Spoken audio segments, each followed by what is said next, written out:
Welcome to the Head Trash Show. My name is Alexia Leachman and I'm the founder of Head Trash, home to the new and unique head trash clearance method that removes unwanted negative thoughts, feelings and emotions quickly and effectively so that you can achieve clarity, confidence and contentment in your life. My goal with this podcast is to teach you how to create some headspace by helping you to unpick what's blocking you and sharing some tips and how-tos for clearing it. Tune in every week as I share simple strategies to help you to achieve confidence and clarity in your life and business. To find out how to clear your head trash quickly and effectively using our unique method, pop over to headtrash.com to get our free download and subscribe for our free head trash clearance updates. And now for the show.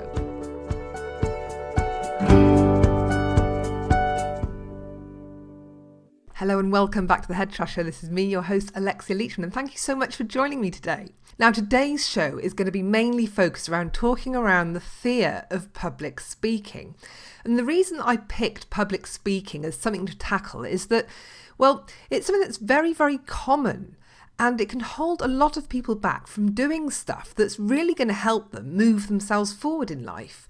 And so, but also the thing about public speaking is it's really irrational. You know, people have got this fear and yet you can't actually die from it. But it is actually the number one fear here in the UK. So it all seems a little bit bonkers.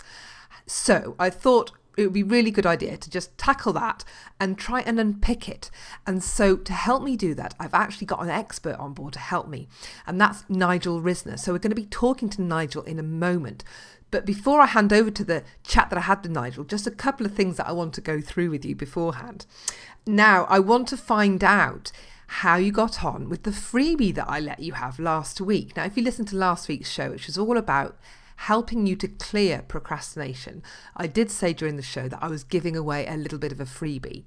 So, did you get it and how was it? I actually emailed a free audio session out to the people on my list to help you to get over your feelings of overwhelm when it comes to you maybe feeling overwhelmed about how much you've got to do or how big your to-do list is. You know, all that kind of rabbit in headlights, panicky feeling that you might get that stops you from actually getting on with stuff. And that can lead to procrastination.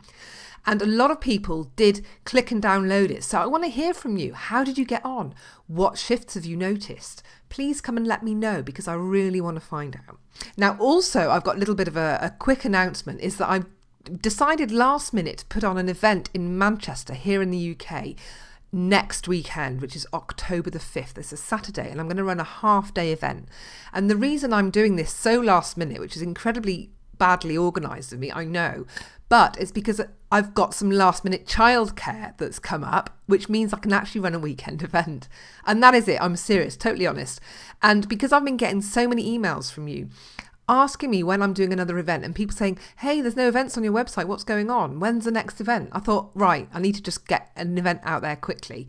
And I got an opportunity. So I know it's just over a week away, but that doesn't matter, right? So it's only half a day. You don't have to find a lot of time in your diary. And it's going to be in Manchester City Centre. The actual location is still TBC because I'm still trying to sort it out. But I will let you know.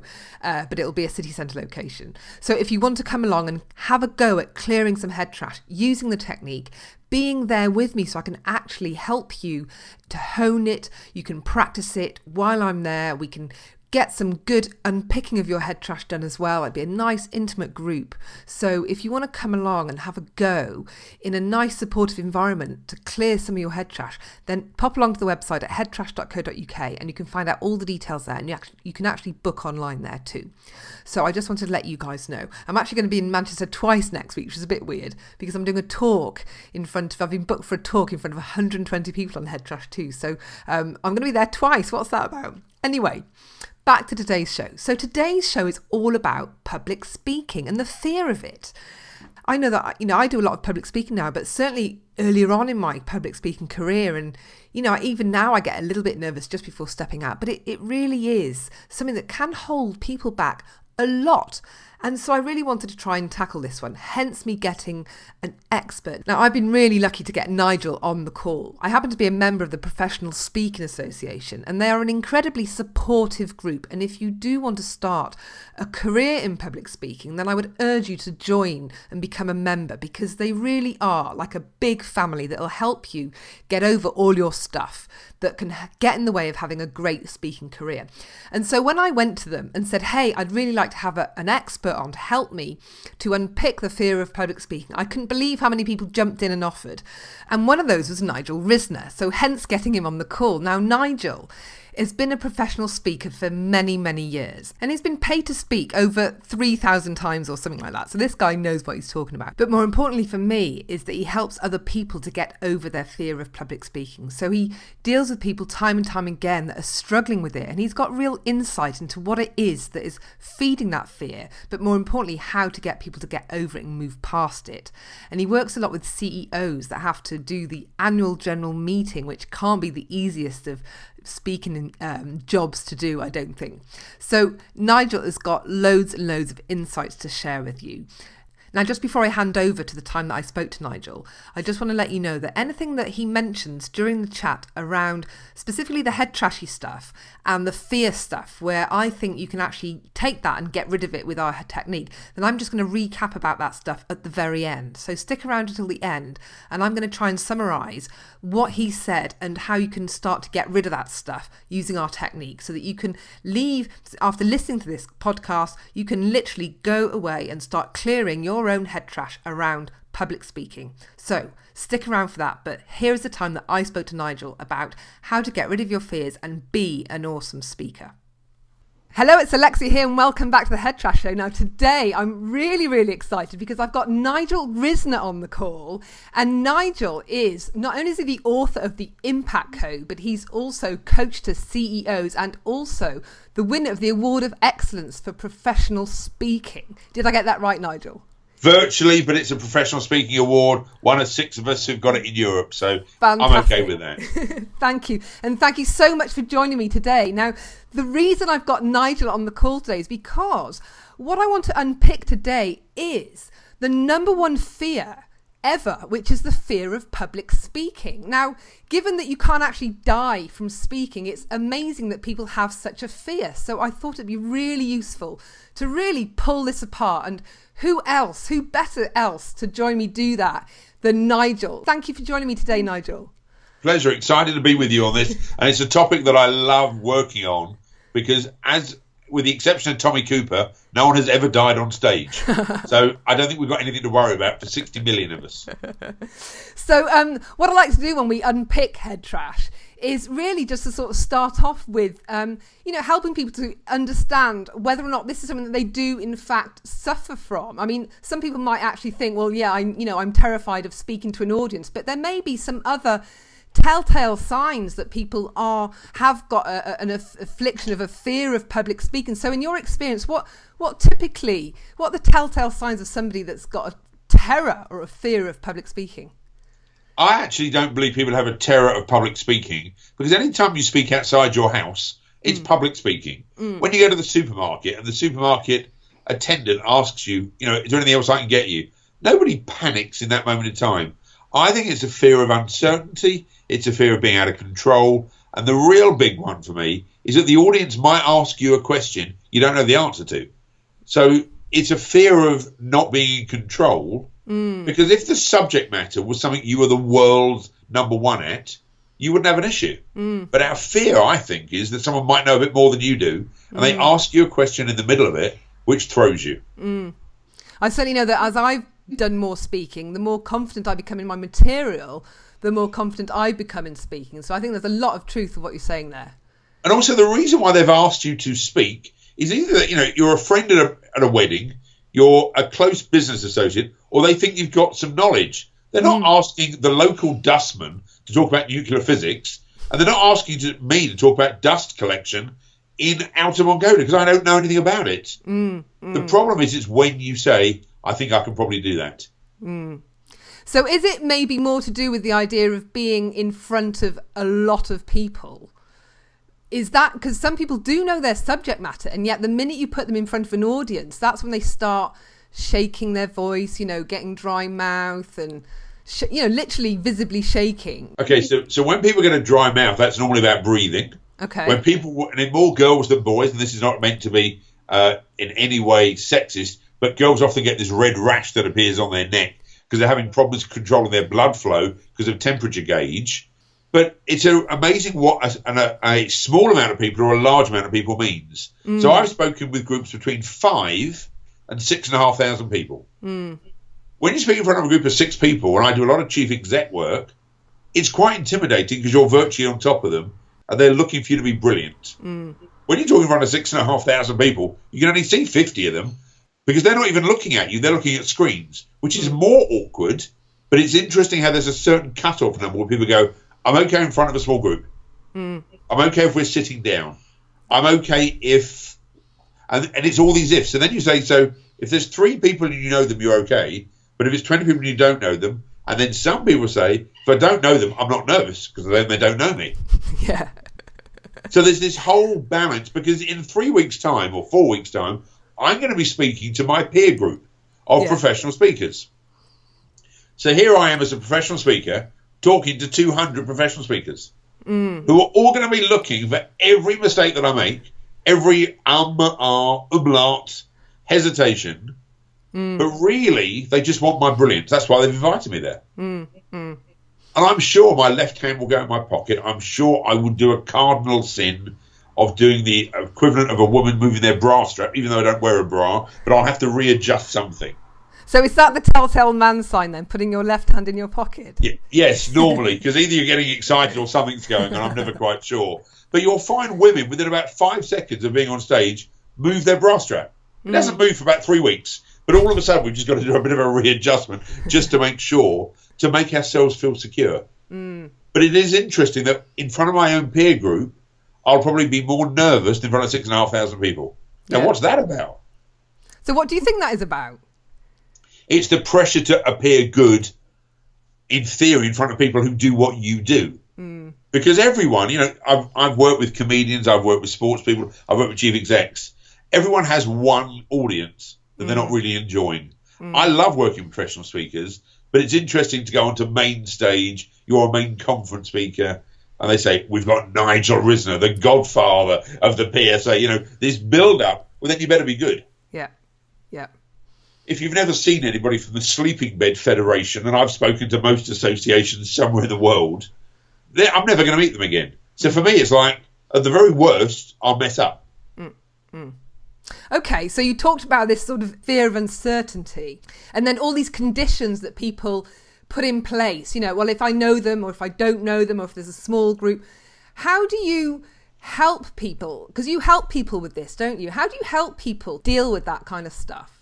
Well, the very first thing I always want to get people to do is have a great opening line so they don't literally wet themselves. Because that waiting to speak and that pacing and that panting and I've got to get going. Because most people, once they get going, they're quite good. Yeah. It's getting the first line out. So I teach a lot of people to have a opening line that is phenomenal. Whether it's a statement, a quote, a joke if you're funny, and I'm not, so I would never do a joke. But I have some funny stories, or a guaranteed question that gives you a yes answer. So I have virtually used the same question to open up virtually every speech that I do, every single time. And it's strange that when I don't do it, I fumble my first line. And then I've got to recover, and then I start to panic a bit. But when I do the line that I use, I've spoken, I don't know, 3,500 times professionally and been paid. When I do my line that I know works, the rest is easy. So I teach people, if you think about their hand, a great opening line that they can nail. Not good morning, my name is Nigel, and I'm glad to be in Southampton. They know what time of day it is, they know what your name is, and they know where they are. So what is your opening line? Can you share that with us? Yes, so often I'll be introduced and I will come straight on stage, breathe, look at the audience, and then ask, just by a show of hands, how many people in the room would like to have at least 5% more success in some area in your life? Right. Okay. And 99.9% of people will put their hands up. So I've now got automatic buy-in, and then I can continue my speech. If you try and be clever and you think about, just before I go on, won't it be funny if I say, isn't that a strange name Alexis got? Because if you spell it backwards, it's like 18 letters in Scrabble. I haven't thought about it, so it sounds a bit naff, but people try and be really clever on the spot, and very few people are brilliant on the spot, because most comedians have practiced that opening line 50 million times. Nothing Michael McIntyre does is off the cuff. But it looks like it is. Yeah. So that opening line, from your perspective, is a really great way of kind of anchoring that experience and almost telling your subconscious, your system, hey, right, we're on now, let's go. And then you can kind of park your fears, and it's a way of getting over it really quickly, is it? And the audience buy into it, because 99.9% want at least 5% more success in some area in their life. So now I've got buy-in. They kind of go, well, if help us then. Tell us how we can do it. Yeah. I'm only going to go 2 stages further to help out. I then share, when I work with clients, you're only going to share 3 major points, maximum. And then you're going to close with something brilliant, whether it's a call to action, a quote, a funny slide, a song, a poem, whatever. So great opening line, 3 key points, and a great close. That's the whole structure of your speech, whether you're speaking for a minute, half an hour, a day, 5 days. Right, okay. So that sounds really easy and simple. That's the whole point. The game then is get the first line right. Yeah, okay. If you get the first line right, you're halfway there. Then what are the 3 big messages you want to leave them with? Okay. You can then interweave stories, but I'm trying to share I make it as simple as I possibly can, and then a great close. Okay. Something you're proud of. So when you walk off stage, they kind of go, wow, I got that. Yeah. Like a lasting impression. Yeah, so I sometimes have a self-deprecating joke. I have a great video clip with 2 tortoises, or I do something quite spiritual, depending on the audience. But most people kind of go, I got that. Give them 27 points, they won't understand. They won't remember 3. Okay. So let me go back to, let's say you know somebody has got their opening line that they're really they think that's the right line, but they're still they're just a complete mess. Like the nerves are just getting too much, and some people I've seen this, and it's quite painful. They literally their brain freezes and they can't seem to utter a word. What's your advice to people like that? Okay, so let me go back a stage. If I was coaching you and you said, look, I've got this massive audience, but I'm really having issues because I'm nervous, I might do what's called a 5-minute phobia cure. Okay. Which would allow you just to calm your breathing down and get into a different state. So I'm not going to go NLP here. No. But I'm trying to get you to a place where what's the worst that's going to happen? So have you ever had a fear of spiders, a fear of flying? Yeah. What do you have a fear of, for example? Well, I used to have a fear of injections. Okay, so let's use that as a moment. And you're telling me that next year you want to go to Kenya. See, if you're only ever going to go to Bognor for the rest of your life, then you're okay. And if you remember Dennis Bergkamp, the footballer, he never wanted to fly. So he couldn't be cured of his fear of flying. But if you want to go to Kenya and you need an injection, I could get you to a place within about 5 minutes to relax you enough to have an injection. Yeah. I could get you relaxed enough to go on stage. You still may not enjoy it. Okay. But it depends whether you want to do it. If you hate speaking and you don't want to speak, you shouldn't speak. Now, what about, there's an interesting debate that I've been observing on the Professional Speaking Association Facebook group recently about the whole idea of introverts and whether introverts can be really great on stage. And some people confuse introversion with maybe lacking in confidence or being shy. Have you got what's your take on the whole introvert, extrovert being good on stage? I think you've got to want to go on stage. That's part of the issue. So if you don't like speaking in public, but you're quite bright and you've got a good memory, you can get away with it. But if you really hate people and you don't like speaking and you've got a very soft voice and you don't know your subject and your worst nightmare is more than 6 people, why would you put yourselves there? There's other ways to get your message across, whether it's by doing social media, whether it's by being a journalist, whether it's doing a blog. But if you're going to put yourself out there, why are you doing it? What's the purpose? What's the call to action you want? You know, if I work with enough CEOs who have to do the the big statement once a year. They have to do their rally call to get the troops online. And often I'm saying to them, then share some of your stuff. Just share a personal story that lets people know you're human. Because they've got the figures. There's very little most people share on financial facts that I couldn't find out. By the time it's on stage, someone must have written them.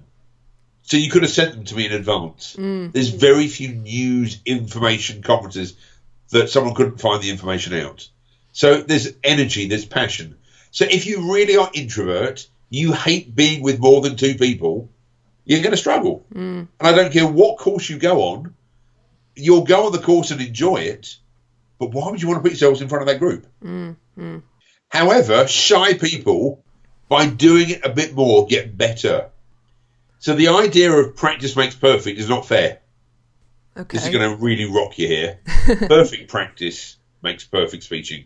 Perfect practice. What's the nuance? Do you play the piano? A long time ago, not anymore. Do you play the harp? No. Okay, well, practicing won't help very much unless you're practicing it perfectly. Okay. So if you can't play the harp, practicing the harp isn't going to help. Yeah. If you don't enjoy speaking, you're not a very good speaker, practicing speaking isn't going to get you there. No. You've got to be good at it or want to be good at it and then do baby steps. So what are you good at?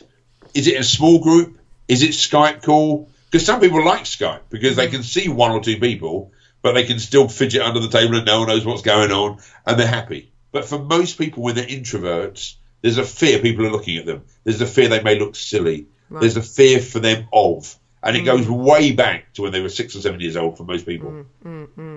So, yeah, that's an interesting point. You know, where does this fear come from, this fear of public speaking? Is it because we all get humiliated at school having to read out a story? Or is that where it's not we all get humiliated, but some people do. Or that was never their thing. You know, can you remember your very first experience of going to the blackboard when someone asked you to write down 7 times 7, you got it wrong? So then you started realising the best way never to get that humiliation is don't volunteer. So most people have messed up. Or English literature, you're going to read a line from... I remember as a young child doing English literature, and we were reading, I think, Othello, and the whole class laughed at me. I was so ignorant, I didn't know they were laughing at me. But if I'd have been self-conscious, I'd never have spoken again. So it's how we interpret what's happening to us as well, and the value we place on that experience. And most other people who laugh at you are just laughing at themselves, thinking, thank God it wasn't me. Yeah. So you've given me some really good things that you help your clients with in terms of getting them to do the baby steps, giving them a really strong opening line, and just making sure that they want to do it and they're talking about something that they actually know about.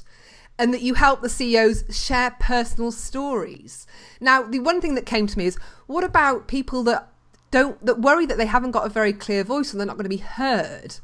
And I heard something recently saying that some people that speak quite quietly on stage actually get a lot more attention because people kind of lean forward and have to be really quiet and listen more. What do you think about that whole idea of volume and speaking quietly? The whole idea of the storyteller is to draw people in. If you speak at a volume like this all the time for 2 hours, it's quite hard. If you're softly spoken all the way, people don't quite get it. But, you know, tonality is very important. You know, you bring in some emotion into a story. You talk about being in the story, not about the story. You know, there's some technical facts here. But often, if they know their first line and they want to share something because there's a reason. So I've worked with charity workers who want to be able to get people to pledge money. Now, most people don't enjoy asking people for money unless there's a big enough why. Yeah. So we have a very big Jewish festival coming up. There's going to be a very big pledge in the synagogues right at the beginning of a fast. It's very interesting. People have been fasting about 10 minutes and they're already starving. It's bizarre. And there's a very big pledge. It's the biggest one of the year in the Jewish calendar. And I've worked with people who say, why should they be giving money? You know, what's the story? You know, if you think about the Middle East or whatever it could be, but get them to think about, right now you're sitting in comfort. Right now, you're sitting here listening. You've just had a hot meal. You're only going to struggle for another 23 hours. There are people out there who could wait 25 days for a meal. And so there's a bit about why you're sharing the story. If there's no purpose of just reading someone else's words, it's difficult. I've never wanted to be a trainer for someone else because I never want to do someone else's script. So I wouldn't want to be an actor because I'm reading someone else's script day after day. So every presentation that I do is different because I can't remember what I said anyway. but I'm with the audience, but I have a structure. I know my opening line. So I wrote a book called The Impact Code. There are 6 parts to it as a mnemonic, but 3 are major in my speech. And then I close with something that's meaningful for the room. The rest is coachable, but you've got to have something to work on. And if you don't want to speak, then you're going to struggle because you don't really want to be there. So back to the, other things that people worry about when they're doing public speaking. Maybe they're worried that they kind of lose their train of thought and then they have a bit of a pause, and that idea that some people just fill the silence. And actually, maybe it's a good thing to allow that silence to sit there because you can pause for effect, can't you? I mean, what's your thoughts around that? One of my best bits of feedback I was ever given was a chief exec came up to me at the end of the session. He said, I know we booked you to speak for 2 hours. You didn't have to speak for the 2 hours. I'd literally spoken for 1 hour, 59 minutes, 59 seconds, forgetting that people need time to breathe and think. Yeah. And it was one of the best ever bits of feedback for me. Because as a speaker, you don't want there to be silence until you realise that silence is a very powerful tool. So when you ask a question to the audience and you let it sit with them, and there are times where I forget completely where I am. Do you remember the comedian Billy Connolly? Yeah. So Billy Connolly would start a story about being in Scotland. He'd then travel to Australia and he's totally left the story over here, but he was brilliant at coming back to Scotland. Sometimes I start a story about leaving London. I have no idea where I am. I can't remember where I was. And I often say to the audience, can anyone remember where I was going with this? And what they find amazing is that I'm human and that I'm not perfect. But our fear is we think we need to be perfect. So I'm very lucky. I make hundreds of mistakes. I've never done a perfect speech. But you don't allow it to floor you in the moment, which I think is probably a good piece of advice, isn't it? Don't get me wrong, it slightly annoys me. I'm thinking, I know I started in London. I must be going somewhere on this journey. Does anybody know where I was going? Because I'm so in the moment with my story, I can't remember. Yeah. But the audience kind of go, I've done that. And at the very worst, I'll get it in a minute. But it's not beating yourself up. When you look at President Obama, do you remember his inauguration speech when he first became president? That was written for him by a 26-year-old. He never wrote those words. Amazing. Yes, but the guy wrote the words to hit all 4 the science categories of left brain, right brain, animation, the heavy hitters, the finance people. And it was beautifully constructed. And he didn't just look at it 4 minutes before he went on stage. If the President of America needs someone to write their speeches for, and we're doing it ourselves, we need to give ourselves a bit of a break. People have to remember, if you've got a message, people want you to be good. Have you ever been in a conference and thought, I hope the speaker's bad? But our fear is they're going to think we're bad. The audience are desperate for you to be good.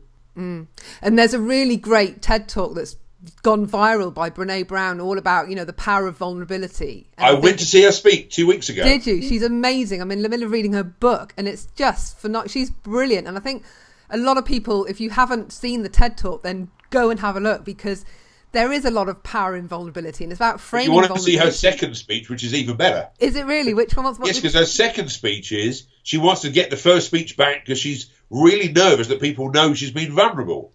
Right. And she thinks only 400 or 500 people have seen it, not realising they're now gone to 24 million.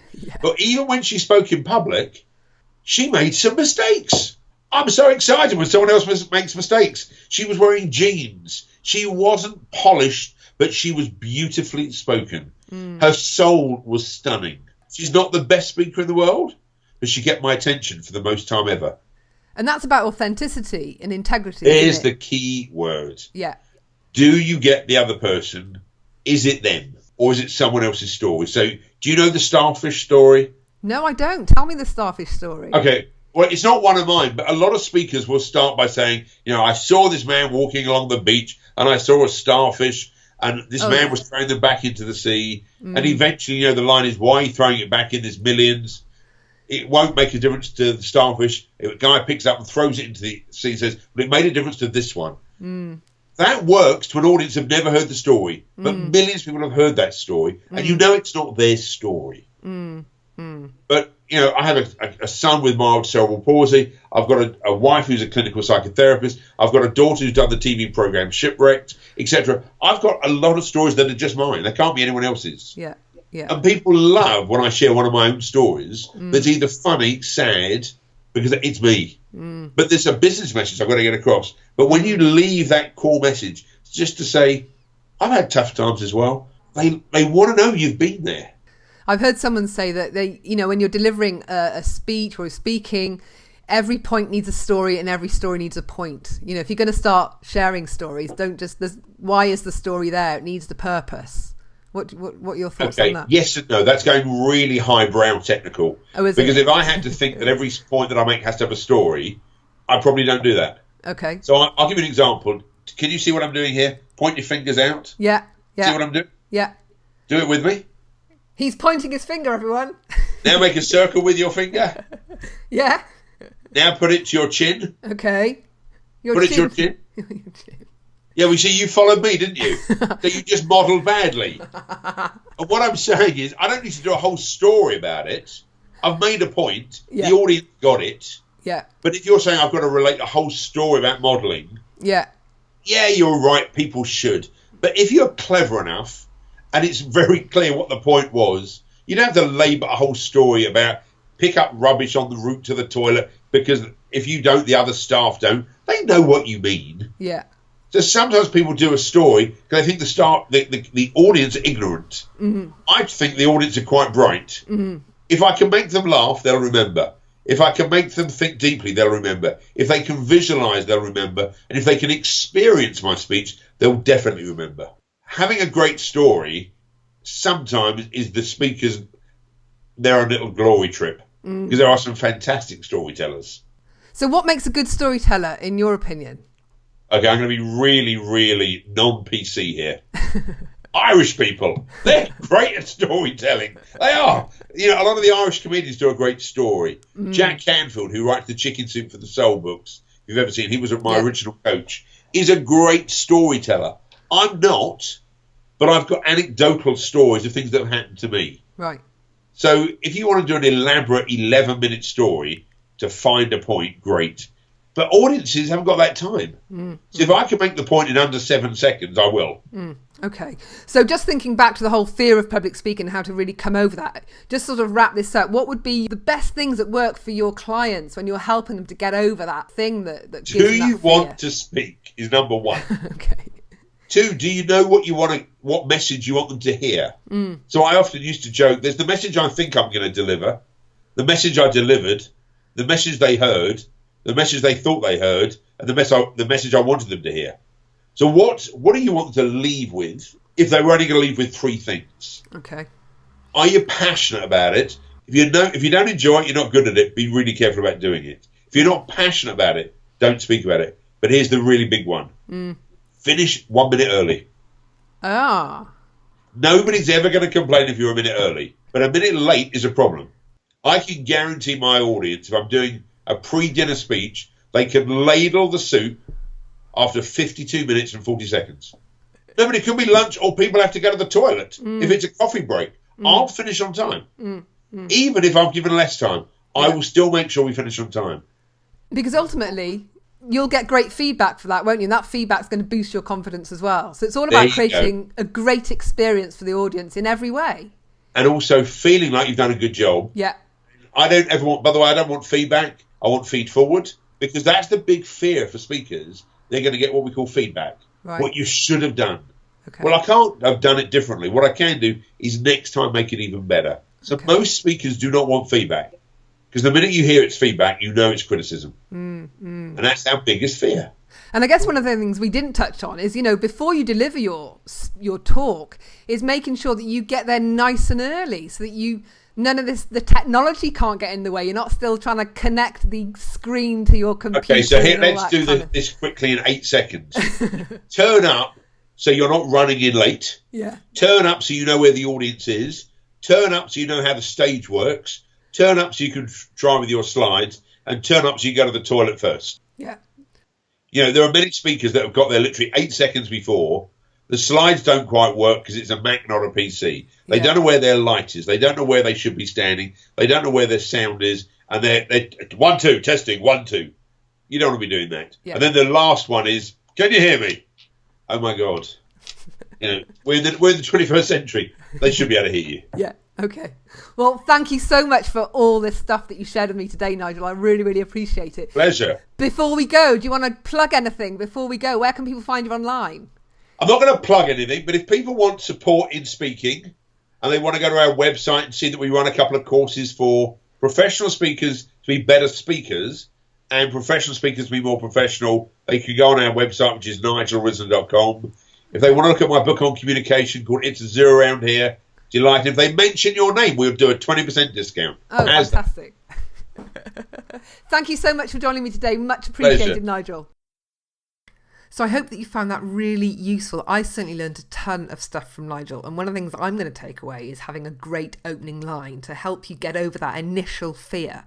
But what I want to do before I go is just to try and grab hold of some of those things that he did identify during the chat that we had that are specifically around the fear that people might have around public speaking. And what I want to do is just sort of take that and help you to apply that to the mantras that we share with you as part of the technique that you can get free from our website so that you can just eliminate this stuff out of your life now.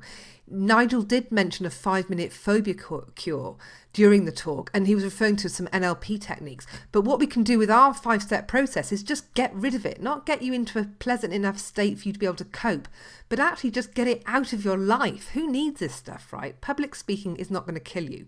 So what you need to do is take some of this stuff that maybe the stuff that might have applied to you. So things like maybe the fear of uncertainty or not being in control or your need to be perfect or to be good enough or your fear of looking silly. Those kind of things, you can take those and stick them straight into our mantras as part of our 5-step process. And immediately you can start relieving yourself of that kind of head trash so that it isn't affecting you and your ability to be a great speaker. So hopefully that will give you an inkling as to the kind of things that you need to look out for in your own experience and how you feel about doing public speaking or speaking in front of an audience or maybe speaking to a group of people that are maybe above you in the organisation that make you feel slightly intimidated, that kind of thing. Whatever might be coming up for you, you can literally take that and apply it to our 5-step process. So hopefully this has been useful for you. If you have any questions, you know where I am. You can come and jump on the Facebook page and I'll be right there answering your questions. Or you can email me, hello@headtrash.co.uk, and I will be back to you in a flash because I really want to help you to get rid of your head trash and be happier and more awesome than you already are. Now, if you've enjoyed this podcast or any of the previous podcasts, please, please, please do come and leave me a review on iTunes because we've been doing really, really, really well in the charts. We're regularly in the top 5 and I'm sure that's down to the reviews that we've been getting. So I'd love to stay, hit number 1 a little bit more times and stay in the top 5 more regularly. So if you could please leave me a review, that would be absolutely fantastic. Thank you so much. Until next time, bye for now. You've just been listening to Alexia Leachman here on The Head Trash Show. If you enjoyed the show, I'd really appreciate you leaving a review here on iTunes.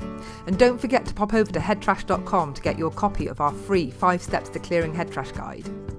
Now stay tuned for upcoming episodes and more tips and how-tos for clearing your head trash and reclaiming your headspace. Until next time, bye for now.